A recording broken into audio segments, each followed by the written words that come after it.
Welcome back. At the end of our last study, the crowd in Jerusalem made their choice, screaming for the release of Barabbas, a violent criminal, over Jesus.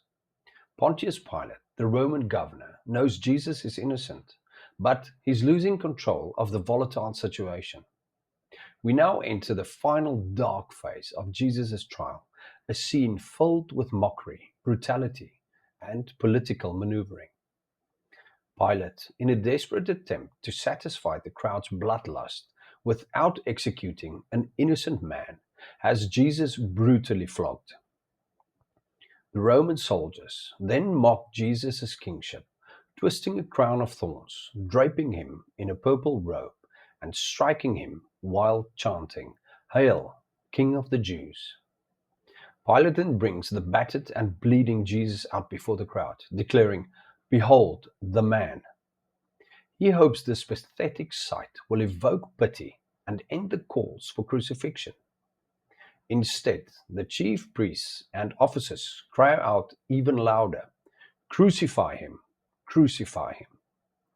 When Pilate again asserts, "I find no guilt in him," they reveal their true charge. We have a law, and according to that law, he ought to die because he has made himself the Son of God. This statement terrifies Pilate. He takes Jesus back inside and asks him, "Where are you from?" When Jesus gives no answer, Pilate boasts, "Do you not know that I have authority to release you and authority to crucify you?" Jesus' reply puts all earthly power in its proper place.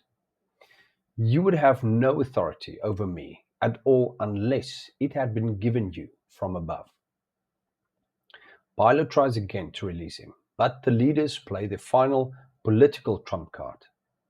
"If you release this man, you are not Caesar's friend.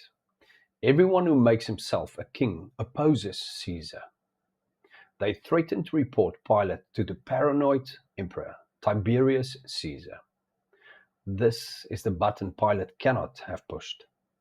Defeated, Pilate brings Jesus out one last time and says mockingly to the Jews, "Behold your king." When they scream, "Crucify him," Pilate asks, "Shall I crucify your king?"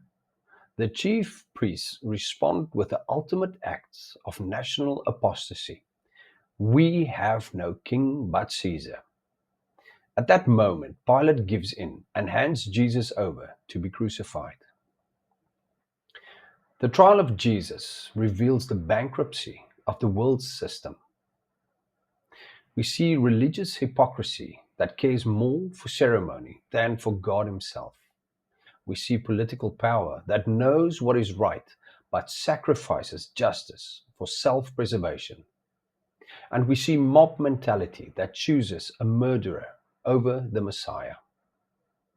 In the end, it wasn't the nails that held Jesus to the cross, but his willing submission to the Father's plan, a plan to lay down his life so that a world that condemned him might find salvation.